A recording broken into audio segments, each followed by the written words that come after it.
let's talk about the fact that Mark Stein, you guys put up here, Mark Stein, Jimmy Butler. We've done everybody else regarding the Jimmy Butler trades, so why not go ahead and talk about the fact that the Bucks have finally come to terms with Chris Middleton is not going to be the guy he used to be. No offense, but I think they did him a solid, and they were willing to wait 18 months for his lower body to heal. The lower body did not heal, and as a result, I think they're doing their due diligence and shopping and looking for what they could do. And Mark Stein put out a report saying that besides the suitors we've spoken about, the Milwaukee Bucks are allegedly interested in Jimmy Butler. Now, one thing I think about Jimmy Butler going there is this team is allegedly connected to Zach LaVine and may or may not be connected to Bradley Beal. Chris Haynes says there's no connection, and I don't blame him. If I had a no trade clause, I'm not going to Milwaukee.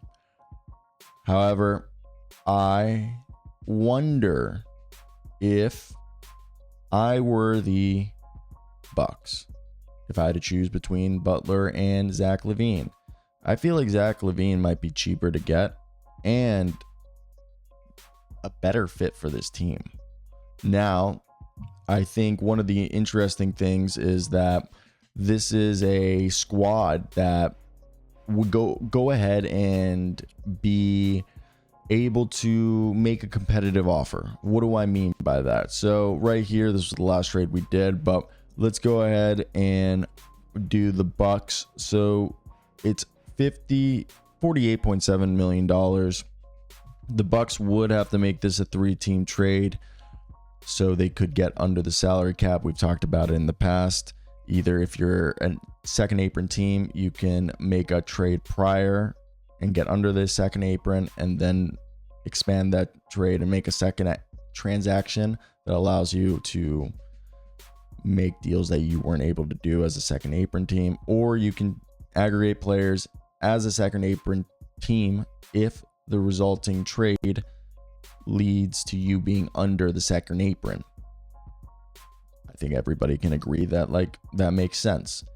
Now, the people that they're shopping, Bobby Portis and Pat Connaughton and Chris Middleton. Chris Middleton would be salary dumped to the Pistons from the Bucks.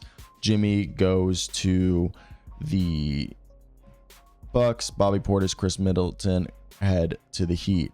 The Heat end up saving $4 million in cap space.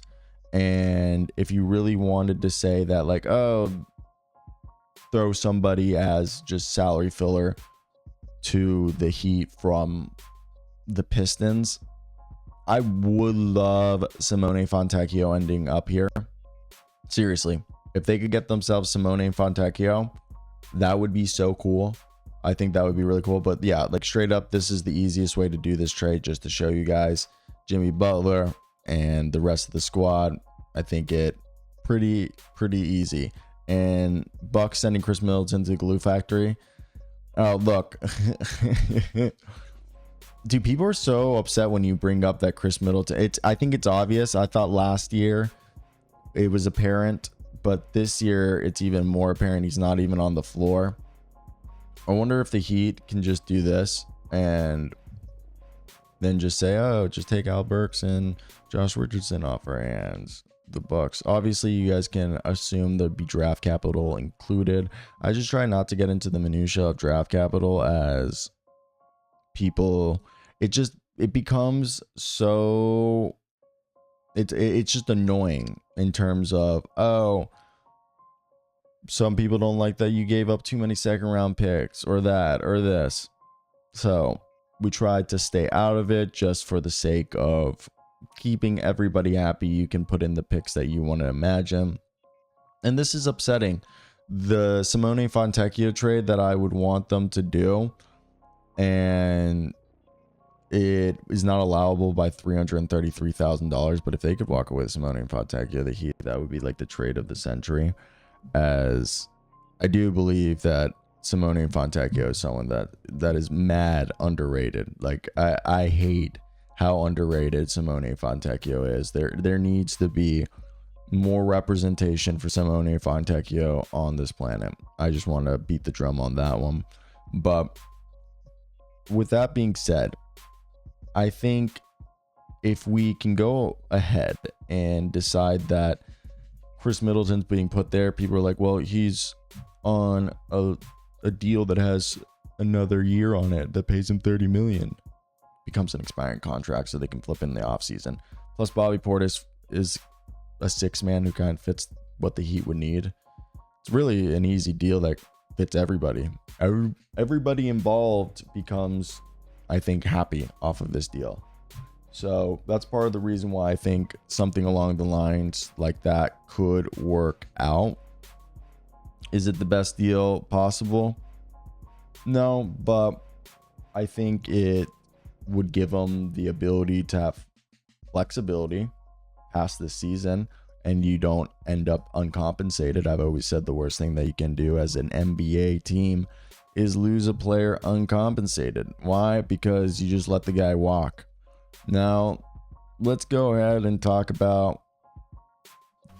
Yo, what's going on, guys? And today we got to talk about a report coming from 98.7 Phoenix, Arizona radio, John Gambarado, I believe it is, right here saying that both Memphis and Milwaukee are having discussion, the Milwaukee Bucks and the Memphis Grizzlies, with the Miami Heat for a Jimmy Butler trade. I don't know why I struggle to say that. We're going to start off with the Milwaukee Bucks trade because a lot of you are going to be thinking, well, they're a second apron team. How would they even be able to do such a trade?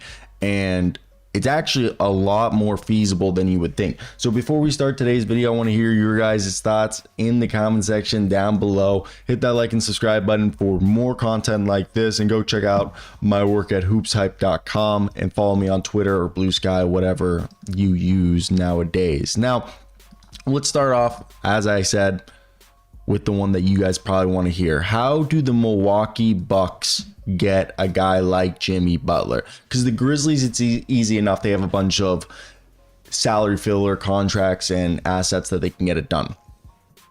For the Milwaukee Bucks, it's navigating the second apron. It has to be two trades. It's technically a 3-team trade. That's how they would report it. But step one would be the Bucks sending Pat Connaughton, who's averaging like 5 points, 37% from three, and a second round pick to Detroit. That would clear $9.4 million on their salary cap, which would get them below the second apron, which then would allow them to aggregate players in a trade. They just can't take back more money. They have to take back less money. So by doing the first trade, sending Pat Connaughton there, they're able to now get themselves a second trade, which would be the Bucks trading Chris Middleton, who people were like, well, Chris Middleton's all hurt and stuff, and the Heat don't want long-term money. Look, worst comes to worst, Chris Middleton plays out this season and he isn't healthy. They buy him out and they get him. He's off the books by 2026. Bobby Portis, who would fit for the team, and then Marjon Beauchamp, he's got his 4th year option declined. He could be a reclamation project, and a 2031 first round pick to Miami. That would be how the Bucks would get themselves the deal. That's how it would work. That's what it looks like. And then Josh Richardson as a trade sweetener. I think Alec Burks could also be another one, but the reason for this is Butler would obviously form a big three with the 32 point per game score, 12 rebounds a night that Giannis Antetokounmpo is getting. Damian Lillard is averaging 25, 7.5 assists, and he's shooting 55% from the field, 65% true shooting. And Middleton, when he's played, has only averaged 13 points, 44% from the field. And so far, Jimmy Butler this season,